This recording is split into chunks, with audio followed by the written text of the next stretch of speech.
Hello student, welcome to the channel chemistry for competitor. तो आज की इस क्लास में हम लोग देखने वाले हैं fifth a group element. Fifth a group element में कौन कौन से एलिमेंट होते हैं। तो फिफ्थ ए ग्रुप एलिमेंट में होते हैं नाइट्रोजन होता है, फॉस्फोरस होता है, आर्सेनिक होता है, एंटीमनी होता है और बिस्मथ होता है। फिर अगर हम देखते हैं कि जो फिफ्थ ए ग्रुप एलिमेंट होते हैं उनको क्या बोलते हैं, तो फिफ्थ ए ग्रुप एलिमेंट को निकोजेंस कहा जाता है। इनको निकोजेंस क्यों कहते हैं, क्योंकि इनका कारण ये होता है कि इसके द्वारा क्या होता है, सफोकेशन होता है।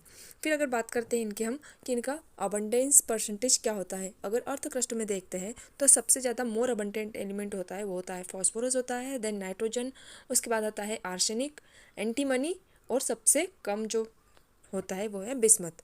फिर इसके अगर हम वैलेंशियल इलेक्ट्रॉनिक कॉन्फ़िगरेशन की बात करते हैं तो इसका वैलेंशियल इलेक्ट्रॉन कॉन्फ़िगरेशन होता है NH2 NP3। इसमें फोर्थ पॉइंट आता है एटोमिसिटी। एटोमिसिटी अगर हम बात करते हैं तो जो नाइट्रोजन होता है वो कैसा होता है, डायटोमिक होता है। फॉस्फोरस, आर्सेनिक एंड एंटीमनी जो होते हैं वो कैसे होते हैं, टेट्रा एटोमिक होते हैं। बिस्मथ की बात करते हैं तो बिस्मथ कैसा होता है, मोनो एटोमिक होता है। अगर हम नाइट्रोजन का साइज देखते हैं तो स्मॉल होता है, साथ ही साथ इसकी जो ओवरलैपिंग कैरेक्टर होता है वो भी क्या होता है, ज़्यादा होता है। तो small size and greater overlapping character के कारण क्या करता है, nitrogen P pi multiple bond form कर लेता है। लेकिन जो दूसरे एलिमेंट जैसे कि फॉस्फोरस, आर्सेनिक, एंटीमनी, ये जो होते हैं वो क्या करते हैं, इनका साइज़ बड़ा होता है। साइज़ बड़ा होने के कारण ये क्या करते हैं, P pi multiple bond form नहीं करते हैं। नेक्स्ट पॉइंट आता है इसका पॉइंट नंबर 5।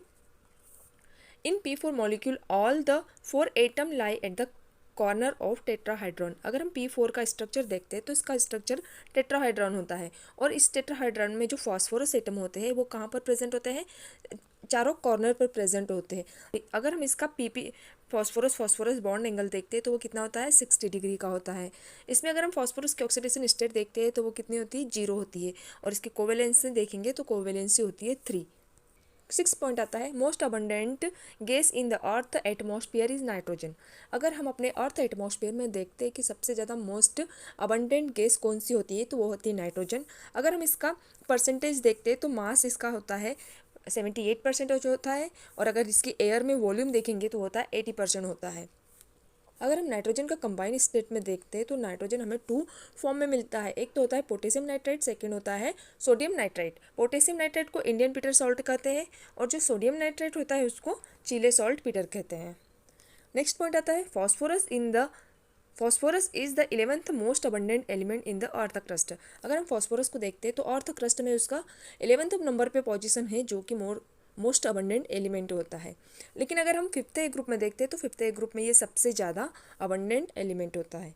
नेक्स्ट पॉइंट आता है point number 9। Sources of phosphorus in the earth crust are. अगर हम अर्थ क्रस्ट में फॉस्फोरस के सोर्सेज की बात करते हैं तो हमें फॉस्फोरस मिलता है फ्लोरेप्टाइट से मिलता है, जिसका कि फॉर्मूला होता है ये, और मिलता है क्लोरेप्टाइट जिसका फॉर्मूला ये है, और साथ ही साथ मिलता है फॉस्फेराइट, इसका फॉर्मूला ये है, और हाइड्रोएपेटाइट। तो इस तरह से हमें इन सोर्सेज से क्या मिलता है, फॉस्फोरस मिल जाता है। Arsenic, antimony, bismuth are less abundant and are available as sulphide mineral. इसमें क्या होता है, जो आर्सेनिक होता है, एंटीमनी होता है, बिस्मथ होता है, वो लेस अबंडेंट होता है, और अगर हम इसको देखते हैं तो ये सल्फाइड मिनरल के रूप में हमें मिलते हैं। तो यहाँ पर अगर हम आर्सेनिक सल्फाइड की बात करते हैं तो आर्सेनिक सल्फाइड हमें मिल जाता है रिलगर, और इसका कलर अगर देखते हैं तो वो होता है रेड ऑरेंज कलर। फिर आर्सेनिक सल्फाइड का दूसरा एक और मिनरल होता है जिसका नाम होता है ऑर्पिमेंट, और इसका कलर देखते हैं तो ये होता है येलो कलर का। नेक्स्ट सल्फाइड की बात करते हैं हम। नेक्स्ट सल्फाइड जो कि एंटीमनी के सल्फाइड होते हैं वो होता है स्टिबिनाइट, इसका फॉर्मूला Sb2S3 होता है। फिर नेक्स्ट देखते हैं बिस्मुथ ग्लैंस, इसका फॉर्मूला होता है Bi2S3, और इसको हम क्या बोल सकते हैं, बिस्मिथिनाइट। नेक्स्ट मिनरल आता है बिस्मुथ ओकर, और इसको बिस्माइट भी बोलते हैं, इसका फॉर्मूला होता है Bi2O3। नेक्स्ट मिनरल आता है बिस्मुथाइट, जिसका कि फॉर्मूला होता है BiO2CO3। Except bismuth all element of fifth a group element exhibit allotropy. Bismuth को छोड़कर फिफ्थ ए ग्रुप के जितने भी एलिमेंट होते हैं वो एलोट्रोपी शो करते हैं।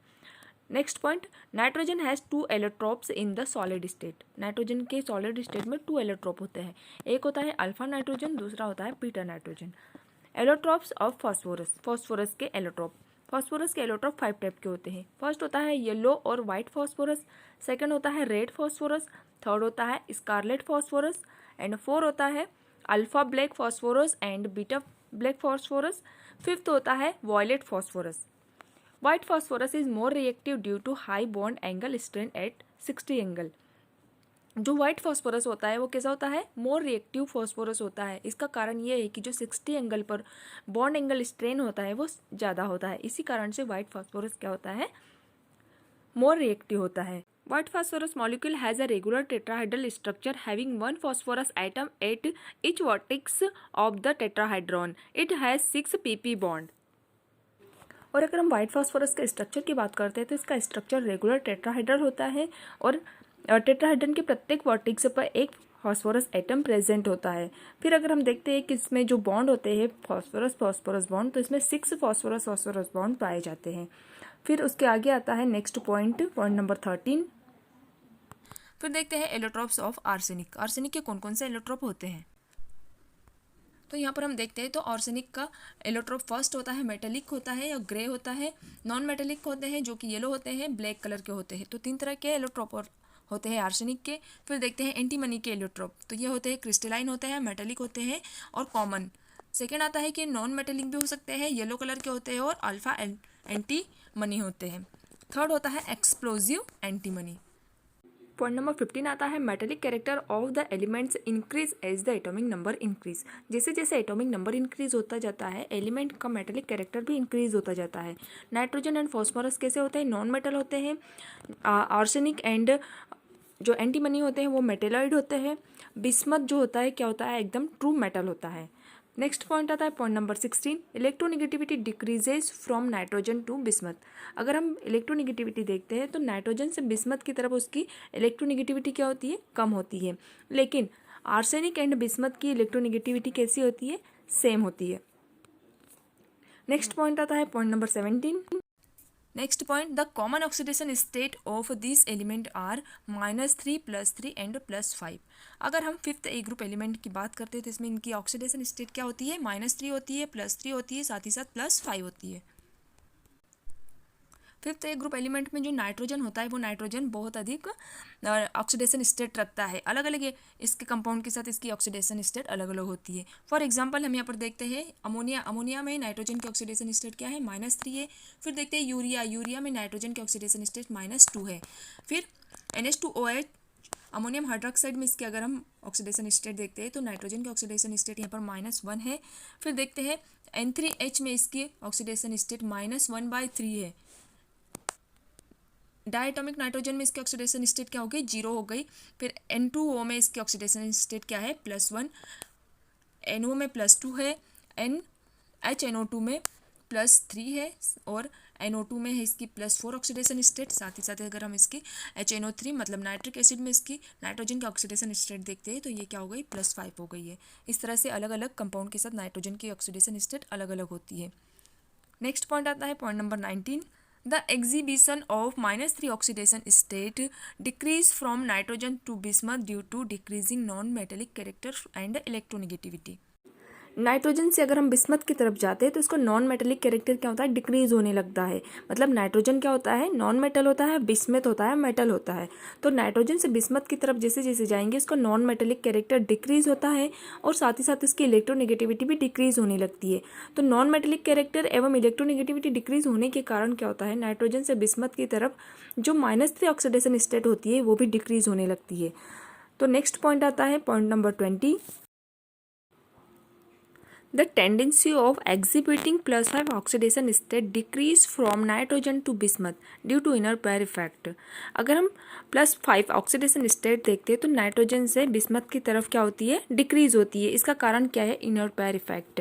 इनर पेयर इफेक्ट के कारण उसकी जो ऑक्सीडेशन स्टेट क्या होती है, डिक्रीज होती है। हम बिस्मथ का देखते हैं तो बिस्मथ में +3 ऑक्सीडेशन स्टेट क्या होती है, मोस्ट स्टेबल होती है क्योंकि बिस्मथ में इनर पेयर इफेक्ट होता है। नेक्स्ट पॉइंट आता है point number 21, nitrogen gas other element are solid. Nitrogen gas होता है लेकिन जो दूसरे एलिमेंट होते हैं वो कैसे होते हैं, सॉलिड होते हैं। Point number 22, nitrogen is inert due to high bond dissociation energy. Nitrogen कैसा होता है, इनर्ट होता है। इसका कारण यह है कि इसका जो बॉन्ड डिसोसिएशन एनर्जी होता है वो क्या होता है, हाई होता है। इट इज़ 945.4 किलो जूल पर मोल। Next point, 1 sigma N2 pi bond present in N2 molecule. N2 molecule में 1 सिग्मा बॉन्ड होता है और 2 पाई बॉन्ड प्रेजेंट होते हैं।